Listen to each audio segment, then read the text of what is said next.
ഇന്നത്തെ യാത്ര മുരുടേശ്വരത്തേക്കാണ്. മൂകാംബിയിൽ നിന്ന് ഏകദേശം 60 കിലോമീറ്റർ അകലെ 1 മണിക്കൂർ കൊണ്ട് നമുക്ക് ഓടിയെത്താവുന്ന സ്ഥലം. വൈകുന്നേരം നല്ല തിരക്കാണ്. ആ 18 നില ഗോപുരത്തിൻ്റെ മുകളിൽ നിന്ന് ഫോട്ടോഗ്രാഫി എടുക്കാനും ശിവൻ്റെ സ്റ്റാച്യു കാണാനൊക്കെ ഒരുപാട് സന്ദർശകരുണ്ട്. നമ്മൾ ഏതായാലും ആ 18 നില മുകളിൽ എത്താമെന്ന് തീരുമാനിച്ചു. ടിക്കറ്റ് എടുത്തു. 18ാം നിലയിൽ എത്തിയാൽ തന്നെ നമ്മൾ ശിവൻ്റെ സ്റ്റാച്യു നല്ല രീതിയിൽ നമുക്ക് കാണാം. ഏകദേശം വൈകിട്ട് 4:30-5 മണി ആയിട്ടുണ്ട്. സൂര്യാസ്തമയത്തിന് കാണുന്ന ശിവൻ്റെ രൂപം വളരെ മനോഹരമായ ഒരു കാഴ്ചയായിരുന്നു. ഓരോ ജനലരികയിലും ഫോട്ടോ എടുക്കേണ്ടവരുടെ തിരക്ക്.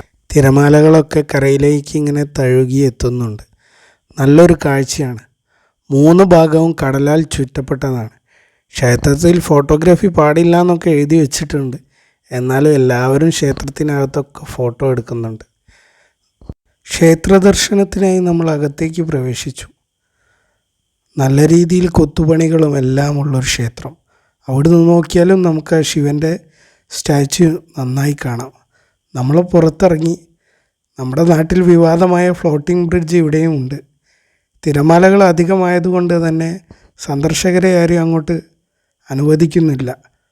ഒരുപാട് സഞ്ചാരികളും കാഴ്ചകൾ കാണാൻ എത്തിയവരും ഒരുപാട് പേരുണ്ട്. അതോടൊപ്പം നമ്മൾ സ്റ്റാച്യൂയുടെ അകത്തേക്ക് നടന്നു. 2006 പ്രമുഖ വ്യവസായി ഇതിവിടെ സ്ഥാപിച്ചത്. എല്ലാ സന്ദർശകരും ഇവിടെയും കാഴ്ചകൾ കാണാൻ എത്തുന്നുണ്ട്. നല്ല രീതിയിൽ നല്ല വലുപ്പത്തിൽ അലങ്കരിച്ച സ്റ്റാച്യു.